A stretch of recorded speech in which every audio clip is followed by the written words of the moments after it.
In. Let's listen in if we can. Flanked by people from the community. We're going to begin. All right. So I'm going to give you a little bit of information. It's minimal. It's very, very preliminary. But I know you guys are waiting to hear something. So just before about 9:30 tonight, we had shot spotter alerts down here at the area of Jones and Wade Street. Officers arrived on scene. We had multiple individuals shot. I believe 6 total victims as of right now, different levels of severity of their injuries.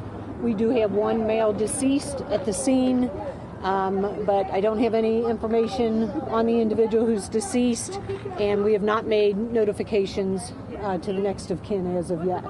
Homicide is here working the scene. They'll be here for several hours processing the scene so that we can gather every bit of evidence that we can gather to bring whoever's responsible for this to justice. This is absolutely unacceptable in our city. Unacceptable that on a Friday night, 6 people were shot in one incident. This is absolutely unacceptable in our city. Unacceptable that on a Friday night, 6 people were shot in one incident.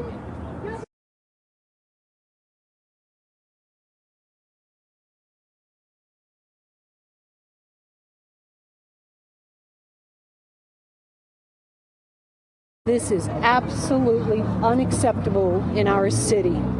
Unacceptable that on a Friday night, 6 people were shot in one incident. Chief, do you have any information on ages? Not definitive ages. We do know there's a couple of juveniles involved, but I do not have their ages. Do you have any idea of how this started? A football game nearby tonight? Yeah, no, there's no indication yet as to what the precipitating event to the shooting was. That'll be part of the investigation. Chief, people are angry right now. What message do you have for the people in this area that say they feel neglected? Yeah, tell them I'm angry too. I'm angry too that this is happening in our city. This is happening too often. People are reverting to gun violence rather than resolving disputes in a humane manner. It is not humane to pull out a firearm and shoot individuals recklessly. This is happening too often. This is happening too often. This is happening too often. This is happening too often. This is happening too often.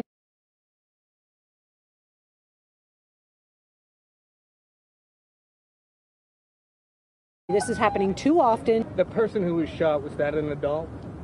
I do not know that at this time yet. Suspect information, is there a car, anyone that should be looking for? Homicide is working that. They're talking to witnesses. I do not have that information yet. People at home, should they be concerned? Is there a threat to the public or anything? Not at this time. There's no indication that there's a threat, ongoing threat to the public. Any ideas, the number of shots? One man told me he thought it was like an automatic weapon.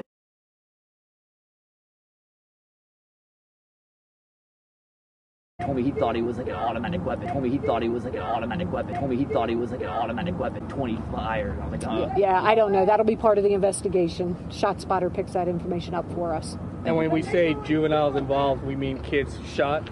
We have some juveniles that have been shot, yes, under the age of 18. Do we know where everybody was taken?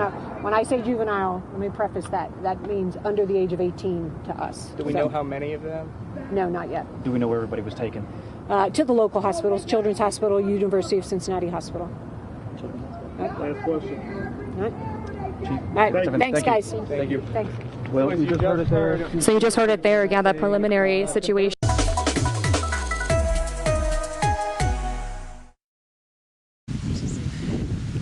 How did we do, you guys?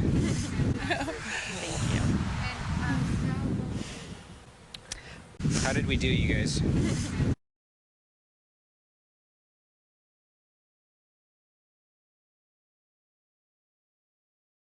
We're tracking breaking news out of Ohio. That's where, just a short time ago, police got into a shootout with a man who broke into an FBI field office in Cincinnati and fired a nail gun at law enforcement inside.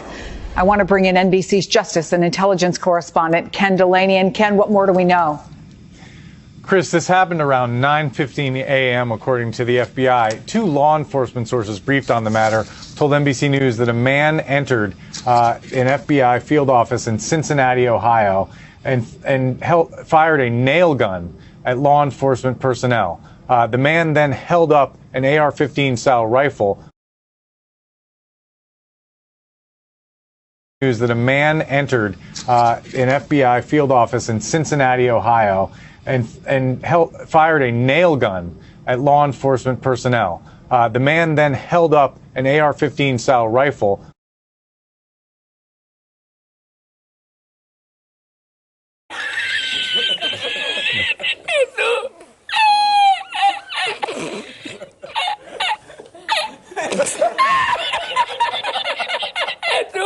Before fleeing in a vehicle, we were told. And then a pursuit occurred on Highway 71. The suspect then got out of the car, and there is a standoff. The FBI Cincinnati field office confirmed in a statement that an armed subject had attempted to breach their visitor screening facility. They said that they activated an alarm, and then armed special agents responded, and that the subject fled northbound on Interstate 71. The Clinton County Emergency Management Agency said recently in a Facebook post that the suspect has not yet been taken into custody but is contained. They said he's wearing a gray shirt and body armor and is armed. And Chris, obviously this comes amid a big uptick in threats against FBI personnel and facilities in the wake of this search of Mar-a-Lago, the former president's compound. We do not know if there's any connection. We don't know the motive or the identity of this suspect at the moment, Chris.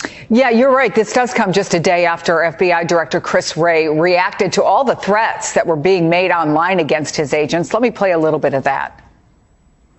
Any threats made against law enforcement, including the men and women of the FBI, as with any law enforcement agency, are deplorable and dangerous. Violence against law enforcement is not the answer, no matter what anybody's upset about or who they're upset with. Obviously, we want to make very clear, Ken, we don't know if these things are connected.